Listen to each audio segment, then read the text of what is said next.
Alam nyo ba kung ba't sa ahon pinabalik na naman ako, mga pre?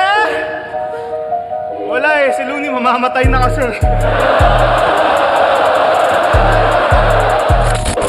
Kaya nga masasabi ko, fuck you sa mga magulang nitong tunay. Wala kayo kay Kobe Bryant, sinama niya yung anak niya hanggang kabilang buhay. Saan ang hatid pagpangalan natin ay dinikit mo na masyado. Sa battle rap meron akong sumpa at ito'y dadamhin niya sigurado.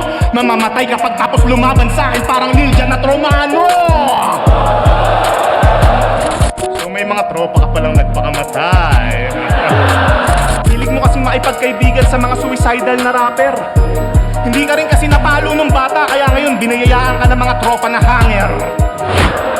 Sa CR daw sila natagpuan, dun sila nakasabit ng matagal. Nakalawit pa daw yung dila, alam mo nang aasar. Big T yarn. Big T yarn. Nakahandusay sa sahig ng duguan.